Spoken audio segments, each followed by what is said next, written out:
American University. This is NSLC Eagle TV with your hosts, Ashley Parsons and Izzy Nichols. Hi, I'm Ashley Parsons. And I'm Izzy Nichols, and you are watching NSLC Eagle TV. Our first story today follows the construction of the new science building here at American University. We now go to Maddie Holloman for more information. We're here at American University where in the summer of 2018 they began constructing a new state-of-the-art science building called the Hall of Science. The building is set to open in summer of 2020 and we're here to talk to construction manager Francis Pan to find out more details on the subject. Well, there's a great focus on STEM education. Our facilities are kind of aging, and so the university would like to have a leading-edge state-of-the-art building for research and development. The university received a $5 million gift from alumni and trustee Gary M. Abramson, who graduated with the class of 1968. We asked Francis if he thinks the new building will attract science majors to the university. I'd be disappointed if it didn't.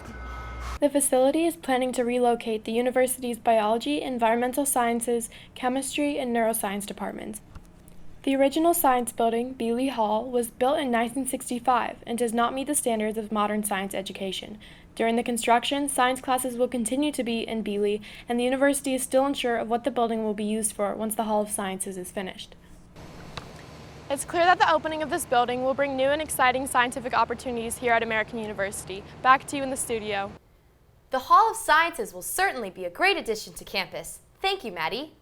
Participating in the NSLC program at American University has many benefits for students and staff.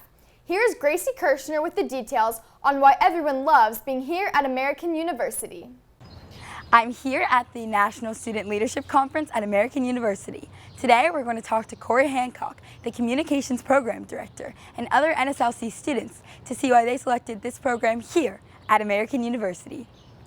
DC is just a very big hub for the programs that we have here, and it really gives students the exposure and experience that they need to really find out if this is something that they're wanting to pursue, whether it is film, journalism, media arts, or medicine, healthcare, or psychology, or engineering. It's just such a huge concentration of broadcast outlets that I think gives students some insight into what it's like to do this professionally.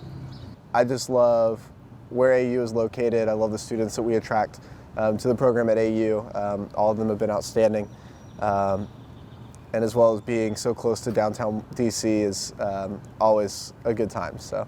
The program at AU is more centered towards journalism because it's in the center of that industry, whereas the program at Berkeley is more film heavy due to its California location. Well, what makes this program at American so unique is the location, because you're right at the nation's capital and there's so many things to see here. I got to see all the famous monuments. It's in the nation's capital and it's really available to see a lot of different things that you don't get to see in other programs. It just really influences your choices in your major and your college pursuits. And especially the location of it makes you feel like you have an impact. Today we found out that the location of American University impacts people's college major choices and eventually career choices. Back to you in the studio. Thank you, Gracie. It seems location plays an important role at the NSLC program at American University. This being a politically active campus, we decided to interview and question students about their opinion on if their individual vote matters and if they believe they truly have a say in the upcoming election. Anna Snow with the latest. I'm here on the American University campus, and today we're asking college students what they think of the upcoming 2020 election and if they believe that their vote matters. Young voters from ages 18 to 29 believe that the most important things focused on this election will relate to gun violence, women's reproductive rights, and climate change. Opinions from both political parties will affect how the United States youth will vote and sway their political party to vote in the future. We asked a college student what her thoughts were regarding this year's election and how she believed her vote would impact the government's voting system. I think maybe over time my vote can count, but I don't know that just voting is going to change much. I think you actively need to be promoting whatever it is that you believe in order to influence people, because it normally doesn't come down to one person's vote. The upcoming 2020 election has many college students questioning their role in their government voting system. In 2016, the D.C. area had a majority of Democratic voters, with an estimated 60% turnout for registered voters.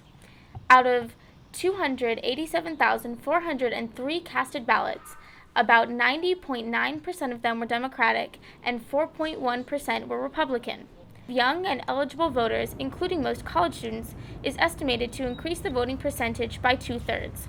Current students at American University that are registered to vote is approximately 20 out of 30 surveyed students. The question of if their vote mattered revealed that 23 out of the 30 students surveyed believed that their vote would have an impact in the upcoming presidential election. College students and young people continue to question their importance in their governmental voting system, but there's hope for the future and fair and free democracy. Back to you in the studio. Thank you, Anna. The upcoming election will for sure be an interesting one. In another story, one of the roof gardens of the AU campus is now open to the public and even features an edible section. After some considerable trouble with the garden and several reconstruction projects, it is now complete. Jonathan Price has the details. Well, folks, it might be hard to believe, but one of the most beautiful gardens on the AU campus is right above me and right above this parking garage. Now let's cut to one of the interviews that we had with the person who set up this project.